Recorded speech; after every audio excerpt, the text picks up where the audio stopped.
Good evening, everyone, and welcome to LJ Spurs Chat. Joining me tonight is Danny Watling and Simon Blake.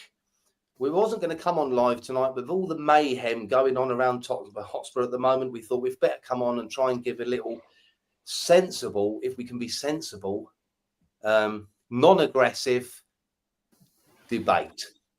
I think it says enough down there, Danny. I'll start with you. 24 years, 16 managers, 1 trophy.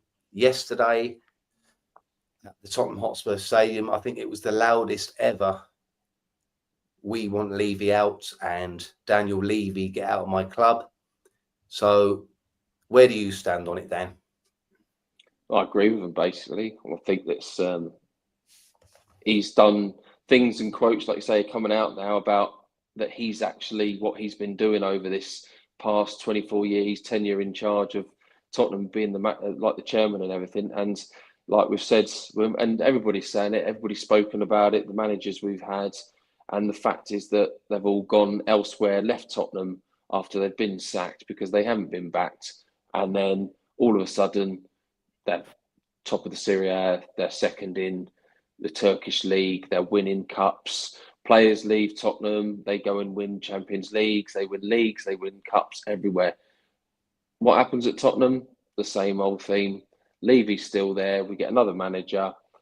We've had 10 good games, then we have injuries. The same theme happens. We don't get backed again. Levy doesn't want to back his managers. And then all of a sudden, quotes start coming out in media about the lack of and what he has done over the past 20 odd years to the managers and getting rid of them before they demand too much and they want Tottenham to be a success, because all they want at the end of the day is to be a manager of a successful team. And all we want as fans is a successful team to enjoy going and watching them, something to shout about, win a cup here and there as it goes. But what are we getting? We're getting Levy and his cronies that sit at the top of the tree. All they care about is getting your concerts in, getting the NFL in. Yes, we've got the stadium. Yes, we've got the training ground. But what's the point in having them if you haven't got a decent football team to go and play in that ground? What's the point? There's just no point at the moment. You can tell yesterday, the lads didn't look really interested. Even at 1-0, I didn't think they really looked like they thought they were going to win the game. So it's not an unfamiliar story, is it? And theme that we're hearing here, and how he's lasted for so long, I just don't know. I just don't know how somebody has not ousted him. And the problem, one thing I think as well, is that if maybe somebody wants to come in and buy it, maybe people have tried in the past and they've basically just been shot down because he just will demand colossal amount of money that people are just not willing to pay for, but he will just demand it. So he's just going to sit in that seat. How can the board members sit there and just be happy with what they're doing? I wouldn't be happy if I was a board member. If I was a Tottenham fan and I was watching that, I wouldn't be happy. I'd start to make some shakes. Do you know what I mean? It's just, I don't know. It's yesterday was a hard day, a hard one to take. And I just didn't want to talk about it at all yesterday, to be honest, because I was just threaders with the result. The fans are the ones that are getting hit the most with it now. Regardless of what happens, the fans are the ones that are feeling this pain of Levy, Enic, not backing the managers, and it's just a normal theme for everybody, mate. I totally agree. I don't know if you can add much to that. I mean, from my perspective, I think that he's done what he set out to do. He's built the infrastructure, he's built a club up, and he's built with the stadium and the train. Everything's there. I just want him to just sell, make his however many billion it is he's going to make out of it, and go. Because at the moment, it's just basically he's got a business that's a football club, that's got a football club to attach to it, rather than a football club that is a business. And all his focus is on anything. I'd say that in his day-to-day running of the club, the football side, and in particular funding of the playing side, is probably his fourth, maybe fifth priority. He's still tarting around trying to get probably a permanent London American football team. God knows if that's possible. He's still pouncing around with his go-kart track that no one cares about. And he's getting the concerts in. And he's getting the thing is, he's doing all the things that gets the club's name out there. But the people who are getting neglected, ultimate priority is the shareholders, not the fans. You couldn't give a monkeys about pleasing the fans.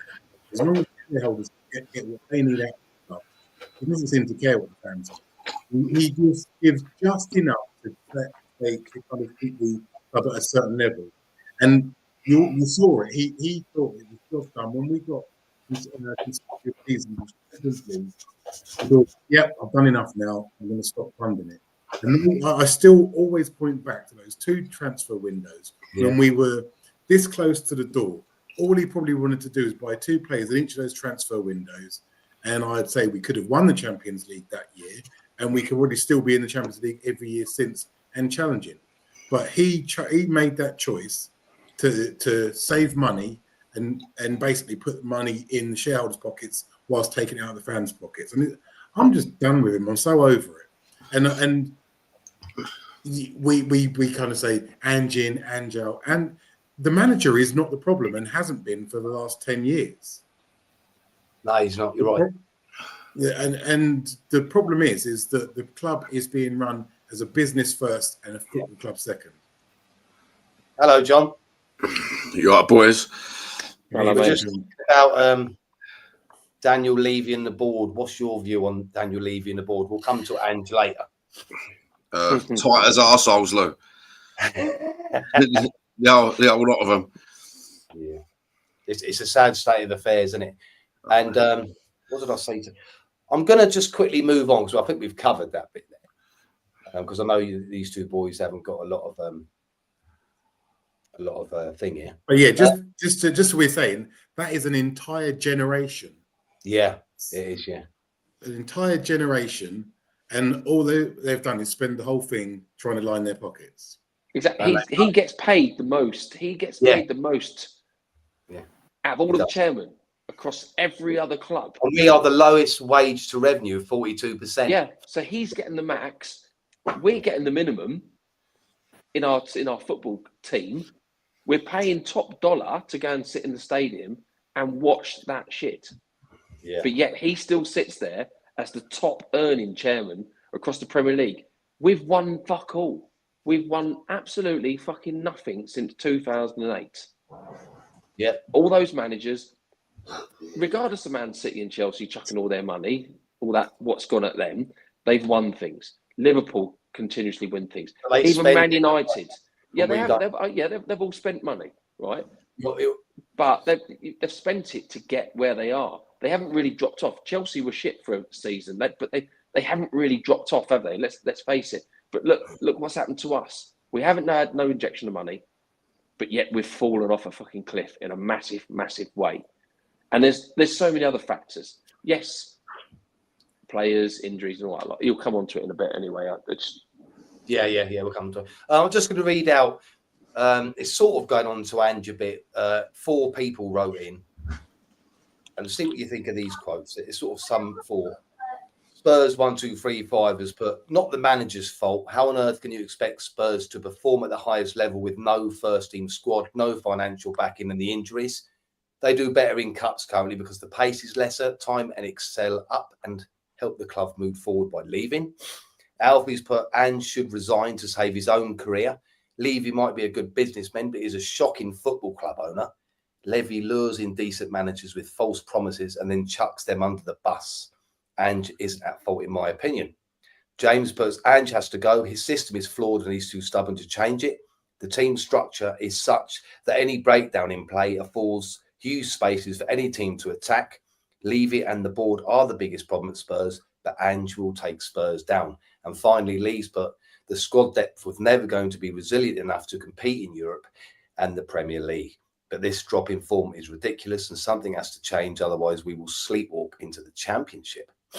What do you reckon to those comments? So some are, Simon, I'll start with you, because some are wanting Ange, some are not wanting Ange. It's weird, isn't it? Yeah. And look, the problem is that it's rotten from the top down. And getting rid of Ange would just put someone else in the same spot and they'll be in the same position as Ange's been in, as Conte's been in, Nuno's been in, Mourinho's been in, Poch has been in. They've all been, and even looking at people like AVB, all of them have all been through this cycle, and they get chewed up, spat out, and go and have success elsewhere afterwards. And every one of those names I just mentioned, all has had success since leaving us. And then you look at it and you kind of think it can't be the manager. And then Ange's got the most extreme situation. And I look at our bench yesterday. Who was on it? And it's just like literally we have 11 players we can put out now. But I totally agree with what you say, but he doesn't do himself any favours, does he? Because yesterday, I think I said to Danny, but I would have started. This is before I even knew that Sarr was going to play injured. I would have started Reggie at left back and put Gray in midfield. So he hasn't done himself any favours by playing Sarr, who was injured. He has got flaws, which is a shame, really. You know what I mean? Because but that shows he's. One of the comments.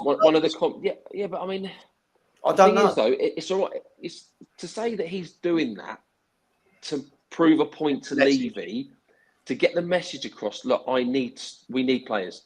We've got injuries. Yeah, I do, because when you've got a left back, he may not be your first choice left back, but he's sitting on the bench. He can't play in Europe, but he can play in the Premier League and Cups. Why are you not playing him? Yeah, I don't hate the bloke. I don't like the bloke. In his way he goes about his football business. I think he's typically gone too far now that he's not going to change. He will not tweak. Okay, yeah, against Everton he played 3-4-3 type system, but the same result was there. I just don't. He needs to realise what he's got at this moment in time in his squad, his players, regardless, and look at the injuries. And he needs to look at that for me and say, right, how can I best make this team a defensive team, adjust it to be a bit more defensive so we're more solid, and then we can break and hit teams, because we've got some pace up top. But he's not done that. He's kept with his philosophy on attack. And we've seen it. It doesn't matter who we play, Tamworth, whether we're playing in Europe, whether we're playing in the Premier League. The same result happens every single time. He did it with Celtic. They played The thing is the goals have dried up, so it just makes the whole thing a lot worse. Because when the goals are coming, you look at it, we were like the highest scorers in the league, but we were also conceding less than most as well. Yeah. And so all of a sudden, we're not scoring the goals, and you look, the majority of our goals, right, are either we've pressed too high, or we have lost the ball through a player trying to play or hold on to the ball too long.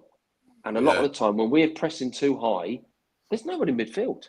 Where is that defensive midfield player? Surely you've got to have one of those three that's going to be, if you're playing 4-3-3, you've got to have somebody there. It's not a coincidence that playing a high line without Mickey doesn't work, because he covers off all of the mistakes. Yeah, he does. Yeah. But there's too many mistakes in that squad, though, isn't there? There's too many stupid errors. There's passing the ball, and the 2 goals yesterday resulted from player errors. Yeah, it's just that takes the piss. I think we've got mediocre players, to be honest with you. Really below par. I think they're coasting. Yeah, far too many of them players are coasting. And I looked at something earlier, a big stat saying, "Oh yeah, we're all whinging about Levy's not spent money." Yeah, okay, we may have spent nearly £500,000, but what we've spent £500,000 on is bang average players. Yeah, that's the other day, isn't it? 398 million. We've spent bang average players. What world class player have we actually signed? And I include flipping Romero, Van der Ven in that, Kulusevski. What actual world class players are making a massive difference game in, game out? There isn't one, is there? No. There isn't. We don't have a Mo Salah. We don't have a Van Dijk. We don't have no leaders. Levy and Enic at all. Nothing at all. You should say, here's 400 million, because that's what they've spent. Do what you want with it. If you want to go out and spend 100 million on one player, fair enough. You want to go out and spend 200 million on one player, but he won't allow you to do that. You can't just go out and buy youth and expect it to get you through the season. Yeah. I mean, the injuries. Yeah, again, I mean, what's going on? What's going on in training? Apparently Madison's hurt his calf now. Fucking hell. So what's going on? What are they actually doing in training? We better get in the fucking graveyard and dig up Jimmy Greaves. Well, I know. I know. Time's going, so I'm gonna listen to this. You'll be shocked at this. Some of what I've got here. Ex-managers quotes, and as I said, I didn't want to go on for an hour, so I've had to do snippets. Right. This is Glenn Hoddle first, and these are quotes. Okay. I kept running down dead ends when it came to signings. It often seemed I wasn't on the same page as the board. I never had a single conversation with Joe Lewis, and I wasn't the last Spurs manager to discover transfer talks tended to drag on when Daniel Levy was involved. Jack Santini, right from the off, there was a problem with who was in charge at Tottenham. I was only in charge of coaching the team, not buying players. We never agreed how to prepare for a season and how to buy new players. Martin Yole, I think the club wanted to invest in younger players because they wanted to make money on them in the future and not for Still doing it. Not for footballing reasons. Ramos, after Berbatov and Keane was sold, I wanted to replace them with Samuel Eto'o and David Villa, but was told to put my trust in Pavlyuchenko and Darren Bent. After speaking to Eden Hazard and Hazard actually agreeing to come to Tottenham, Daniel Levy decided not to sign him. I've heard that one before. And finally, Villas-Boas. I had identified my targets. Modric had now left, but we didn't get any of my targets. My targets were Joe Moutinho, Willian, Oscar, and Leandro Di Mal. How do you pronounce his name? Willian got he was there, but he went taxi to Chelsea. In 2 years, I'd lost Modric and Van der Vaart and Bale. Yet all of the promises made to me were unfulfilled. So there you go, lads. There's a lot more to that, but they're actual quotes. That's 6 managers who have basically said they're either not in charge of buying players or they've identified targets and have just got crap. That happens every year, though. Transfer we're linked with 150 people. Imagine being a manager at Tottenham, John, yeah? And you've said, I want Samuel Eto'o, David Villa, and he gives you Pavlyuchenko and Darren Bent. Yeah, it's just he ain't paying the salaries, is he? Ridiculous. He just won't lay out for he won't lay out for the team, will he? So he'd rather lay out for his property development companies and like Simon said when I was reading out the Joel one, they want to buy youngsters. He said it. They're still doing it to make money for the future. Yeah. What I said the other day was similar to what Simon was saying, wasn't it, John? Because I said we are now a investment-owned facility which holds events. To football is just one of those events. There's no longer Tottenham Hotspur Football Club. No, it's like profits over glory, isn't it? Yeah, that is exactly like that flag you had the other day. It's absolutely ridiculous. Does this surprise you, Danny? I'll come to you now. They've done a poll earlier on Sky Sports. Even though I'm not really a great fan of Sky Sports, actually, if I can find it. Right. Should Tottenham part ways with Ange Postecoglou now? Yes, 38%. No, 62%. That doesn't surprise me because... So they seem to be behind Ange. I don't know if that's a sympathy. I don't think they're behind him. I think what they're saying is, what's the point in sacking him now and bringing a manager in? Because that manager, although yes, the new manager coming in always breathes a bit of fresh air into a team, he's still going to have those players that are there that are not injured on that injury table at the moment. Yes, he may change the system, but what is the point in sacking Ange, costing us 10+ million to get him out? We've then got to weigh in the factor of having a new manager for however long it is, or whether he brings Ryan Mason in for the last couple of months of the season. What's the point? I agree as much as what I don't think Ange's going to succeed in the club, I just don't see the point, as much as what it frustrates me to say it, in him actually being there. I don't know. I'm so sitting on the fence. I just don't know what. Whoever comes in is going to have to deal with whatever they got now anyway.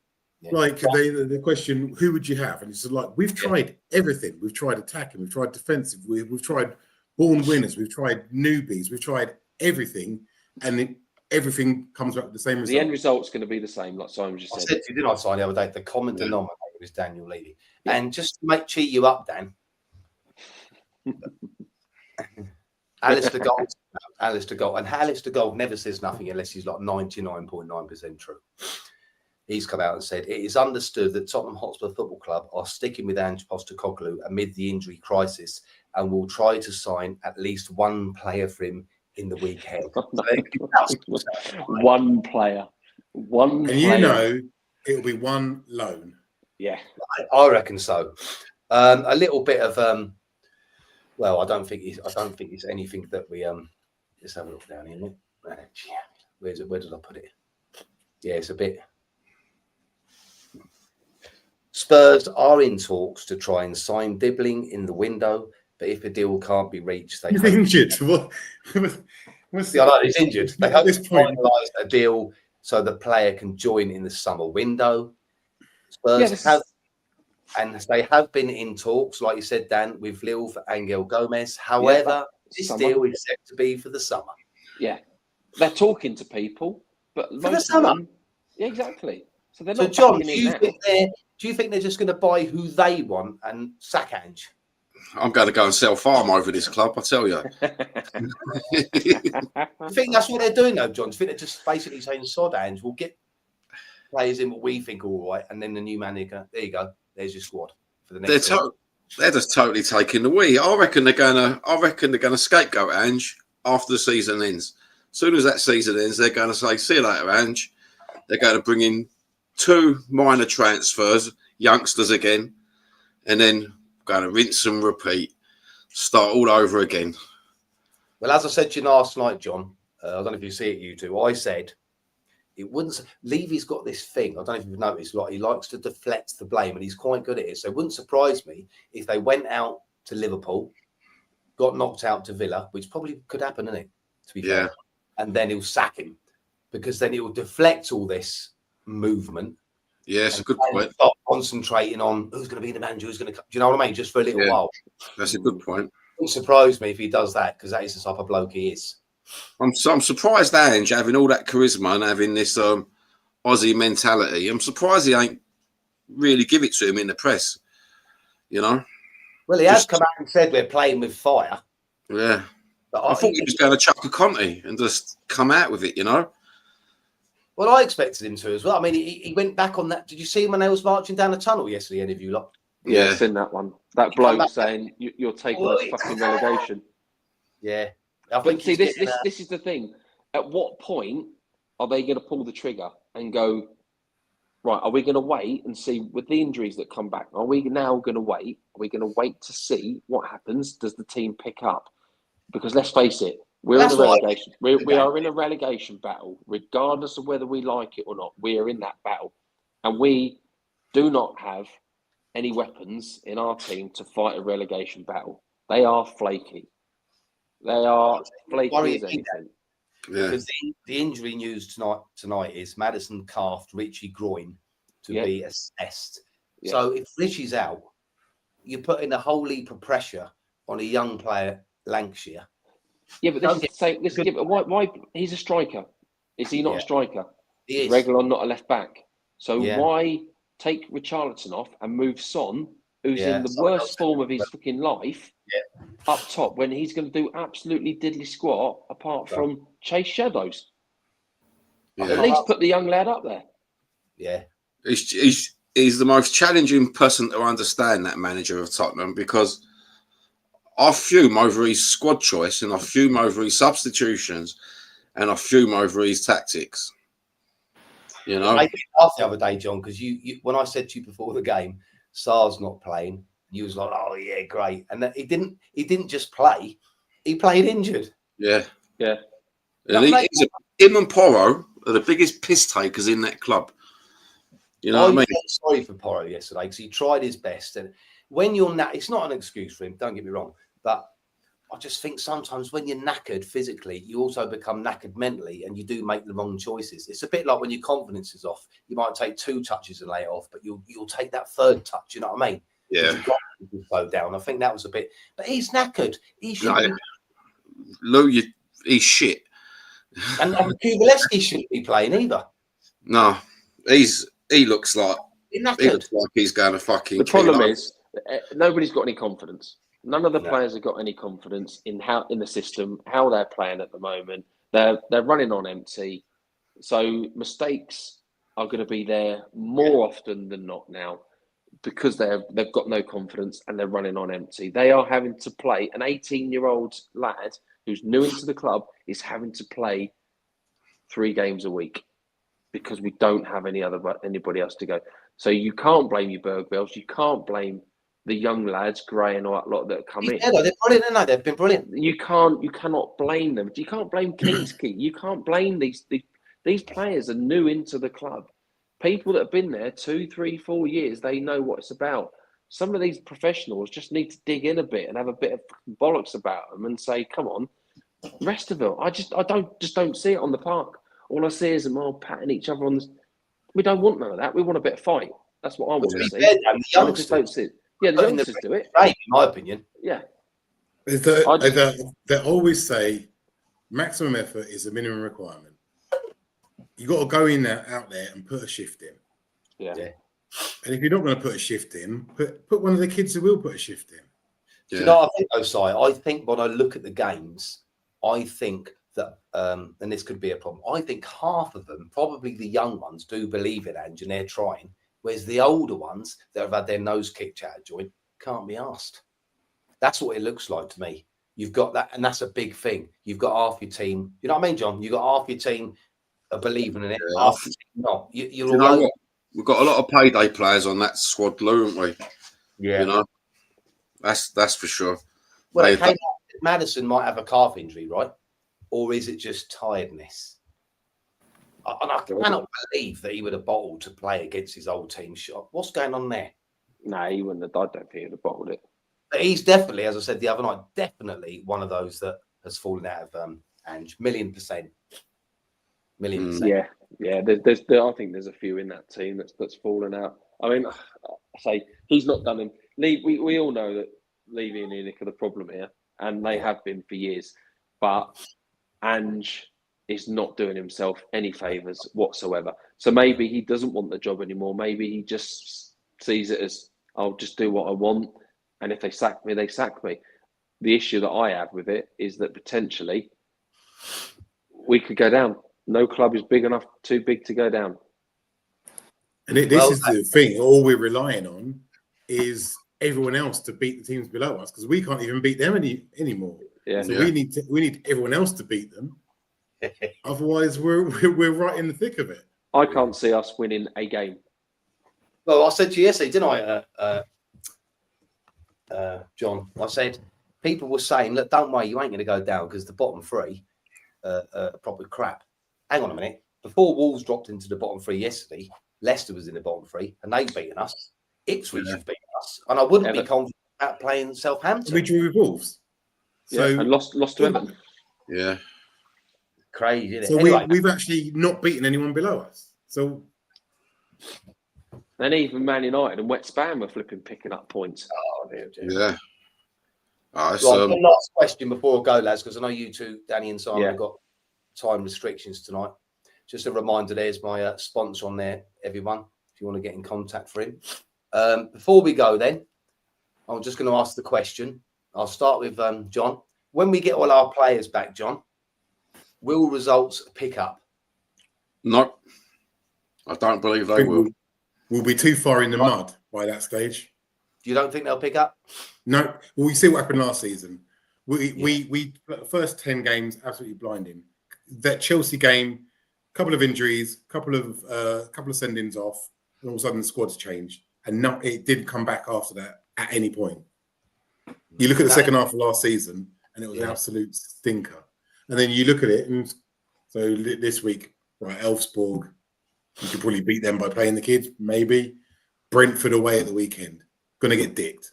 And it's just, and so it begins. And you just think, then we've got Man United at home, the two probably worst Big Six teams that in the last 10 years. You kind of think Amorim's kind of just starting to get things going there.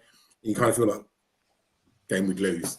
Then we've got Ipswich again. And you kind of think, oh God. Yeah, I've got a list here. The Man City, Bournemouth, Fulham, and Chelsea. I can't see it. I don't know where the next. I don't even know where the next point is coming from. Let the next win. I think my problem is that I just don't think that. Obviously, we've got so many injuries, so we need some help. We need some players.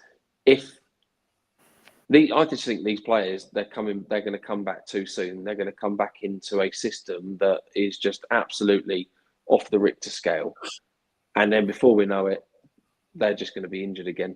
So I said to you a while back, Lou, I can honestly, hand on my heart, see us going down this year. If it gets to the end of February, sorry, one more question I said. If it got to the end of February then, Dan, and he's got all his players back, we're knocked out of both cups, we're in the same position in the league, you've got 1.5 months left of the season, maybe 2 months, what will Levy do then? Exactly. He'd have to, wouldn't he? I think he'd have to. But you can't. But, I mean, this injury list is. We're waiting until after Liverpool. The injury list is insane. I reckon, as I said it on the live the other day, if the injured players were all fit, they'd thrash the team that played last week. That's how bad it is. And then I'm just looking at the list now. So Solanke, Vicario, Doggy, Johnson, Werner, Spence, Sarr, Van der Ven, Maddison, Romero, Ritchie, and Odeberg. You just think it's ridiculous. I mean, the dates of all the returns. It looks like by the end of February, you'd hope that most of them would be back. Dom's the longest out. He's mid-March for Dom, and the Liverpool game, they're hoping for Romero and Van der Ven. But like Danny just said, if Romero and Van der Ven come back to that, I mean, that's a hell of a game to come back in, isn't it? Well, we did it last time, right? And when they played, I said, "This is a game too early," and both of them were back out again. Yeah, and don't forget, when we get him back, he's only going to play him for 20 minutes at a time, isn't he? Yeah. Well, that's what he always does. We get an injury, we bring him back, and we get 45 minutes out of him, and then he says, "Oh, no, we've got to take him off, mate. We've got to take him off." You know, he's not got used to 90 minutes fucking fitness yet. So if you get the injuries back, you ain't getting a full squad. You're just getting a few half-time players, aren't you? Yeah, because one thing is fitness. It's different from match fitness, ain't it, John? Yeah. This is exactly what it's piss poor. We needed 4 transfers, didn't we? Yeah. Sod the goalkeeper, 4 transfers. That might have seen us through a little bit. I would have been happy if we'd have gone out and brought flipping 3 defensive midfielders, to be honest. Just to make us to beat. That's a good point. It's a good point, Dan. Just 3 defensive midfielders that can play in the midfield. Yeah. I'm not being funny. None of our midfielders seem to be able to receive the ball, take a touch, turn, and they just can't do it. They just don't. Benton Court at the weekend was absolutely horrendous. For a while. He's a spent force. He's got diabolical, that bloke. I thought he was getting better after he's come back, but injuries. Yeah, but the thing is, if you watch that again, Benton Court, he's over this side. He's over this side. He's got too much work to do. Yeah, they tried to cover too much space. Yeah, but whose fault's that? The manager. Yeah, the manager. You can. I'm not being funny. You can't say that. If means was something to do with paying him off. Well, yeah, I think that's spot on there. Miss money, yeah. You don't want to pay. Yeah, well, he might have to get his money out. Yeah. But I reckon he sacked Jose because in his contract, I think I said this the other day, I think that in his contract, because we never win cups, he said to Jose, "I'll put it in your contract. If you win us a cup, you'll get 10 million quid." He got us to a final and leave his arse went. I I do think that. Why else would you? And then the other story is that Mourinho would have been demanding players. He would have been demanding top quality players to kick on. But You he have a basic. is there? Like I said to you the other night, if you reach a final of any competition, and especially if you're underdogs, you would want Jose Mourinho as your manager because he will set you up in a way to give you the best possible chance. I will never understand that in my life. I know. All right, then, boys. Thanks for coming Right. on. So we had time restrictions, and we'll just have to watch it every day and see if anything else happens. Go and smack it. Watching. We'll just wait till Friday night and just see what happens, and then Just be like watching paint dry. Yeah, I think the window shuts actually on Monday because it's February. I don't know why, but it's February. Third. Oh, really? I think it's a week today, isn't it? Yeah, Monday week. Yeah. I don't know why it's like that, Si, but yeah, I'll be sitting there at 5:30. I don't know. Is it midnight? Or is it... All these deals that Levy's been doing since November should be about ready then, shouldn't they? By the end of January. Did you say August, Dan? The end of August, they should be ready. Well, yeah. But can you imagine? Ange must be hearing this though. Are we going to sign these for the summer? He must be. So he should grow a pair, kick his door down, and do you know if it was me at the end of the window? If it's still the same as this, I'd go. I would walk. Yeah, I don't think it makes a difference. I don't think it makes a difference. There's a comment here. I don't know if any of you know the answer to this. Before we go, does anyone know if it's true we can only get one player in because of registration reasons? No, I think that's bullshit. I think that's. I don't think that's. One more thing before we go. I don't know if any of you know the answer to this. Someone came on Simon Jordan, and I don't know why this video hasn't come out yet, but it's obviously been edited in favour of thing. But they reckon up to the 2023 season, Spurs were in debt 225 million. No. So, but then you hear they've got the 250, 300 buffer.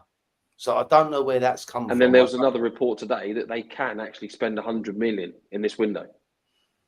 Yeah, and I was led to believe for the last 6 months that they can spend 250 million without even to worry about FFP. So There's money there. There's money there.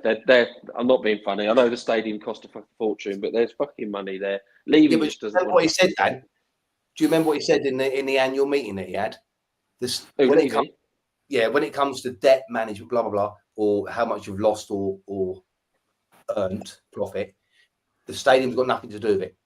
The stadium is over such a long period of time. It's such a good deal. It's not a worry.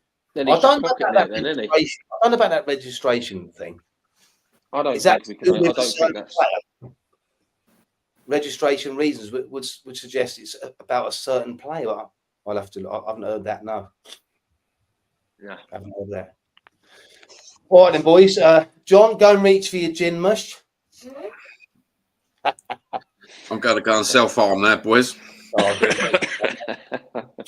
And I'll speak to you all soon. Simon, give me a shout when you want me down there Wednesday. And I'll see you soon. Good health to you all, mate. And I'll see you later. Nice to see you, Si. Nice to see you, Dan. Yeah, nice to see you, John. See you, John, mate. See you soon. See you later, Si. Take care, brothers. See you later. Hello.